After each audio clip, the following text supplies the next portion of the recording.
Now, I know in general, businesses have been making strides over the past few decades to become a more equitable environment.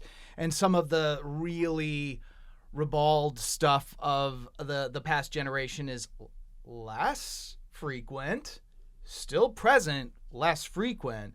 What are some examples of what might be silent killers when it comes to company culture that go beyond the, well, yeah, like, dress codes or what's expected of one versus what's expected of the other?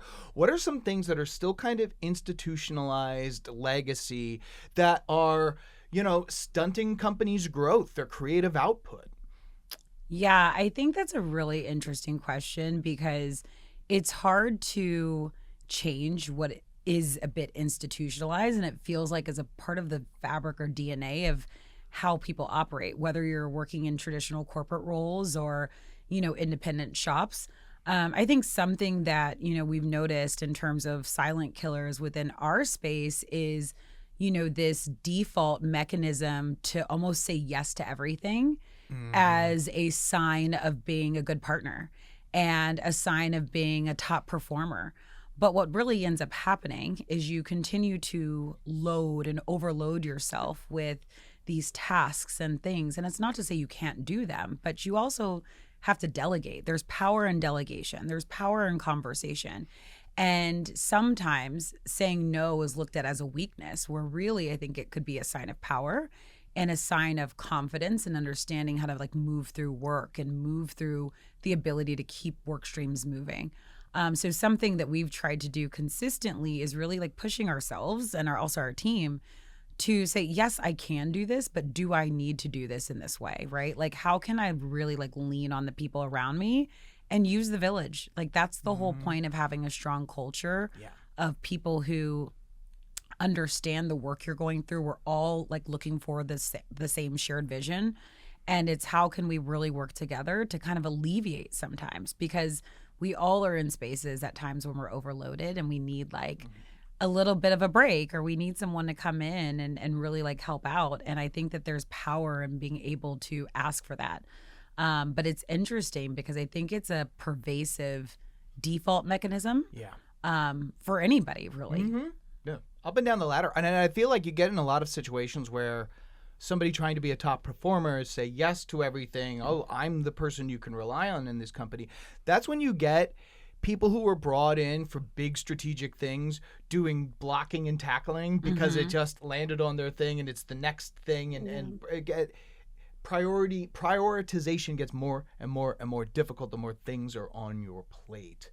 Alyssa, what are you feeling as far as the things that maybe not readily apparent but could be hurting company cultures? I mean, I do agree with what Kelly said. I think like having, to be business owners in this time, and like having gone through COVID and the shift from in office to work from home to trying to get people back in the office to like being a small company that's trying to grow and scale and pour every penny back into hiring and resources. But how do you take care of the people that you have and grow their careers, offer better benefits? Like all that stuff is top of mind and important. But I think that the silent killers are like your blind spots. Like I think what you're saying about saying no and having a backbone is actually really important, because we can maybe come across, I don't know that we do, but we could come across as maybe like more relaxed co-founders in this space. I would say our company culture's pretty chill. We're also very serious and know when to turn it on and Yeah. when, I mean, professionalism is always important, but I do think that being able to articulate to our team, regardless of environment, circumstance, client, project, budget, that we can say no goes a really long way in making sure that they understand, despite all the evolutions of the company they may have joined 4 or 5, 6 years ago in some cases with our employees, the goal, the vision, and the really, again, the backbone is Mm-hmm. is the same. Mm-hmm. And then I'm trying to think. I mean, listen, I'd say that the return to office was tough for us. Now we're in a good place, but we had a lot of feedback on that we had to work through with the team. I think it was a culture shift for everybody trying to figure out this new normal. I'd also say meeting culture and just like hours and burn, whether internal or external. I think that a lot of the internal projects that some smaller companies, even mid-sized companies, can tend to take on without the proper resourcing can be really hard in a team, like rolling out new systems and operational practices. But other than that, I'd say the benefit of having a small team, or, you know, being able to stay close to each of our employees' perspectives and really hearing people. It's not a 500-person organization where you get one opportunity a year to voice your opinion in your annual review. Right. Open door policy's gone a long way. I think the other thing that comes to mind is the silent killer of traditional paradigm shifting. Oh, yeah. Because, you know, the industry that we're in, agency, advertising, marketing, has been operating in a very kind of traditional paradigm for decades. And the world is evolving around it. And with that, there's newcomers and independent shops. There's a whole new culture that's been growing over the past decade around freelance and contract.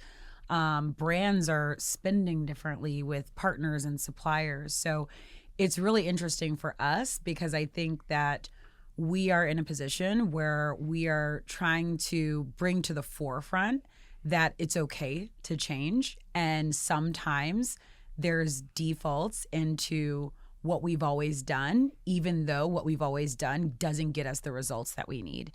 And trying to be like a champion for that, I think, within the spaces that we're in, and encourage partners, suppliers, whatever that looks like, to just, you know, take a risk and, you know, try to see like what happens when you're able to adjust, you know, the traditional ways of doing something in a mindset.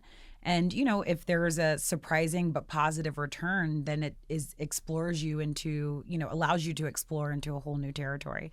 So I think that's been a little bit fun for us, just as we continue to grow, because we are, I would say, an answer to what some of the silent killer situations have been from an industry perspective.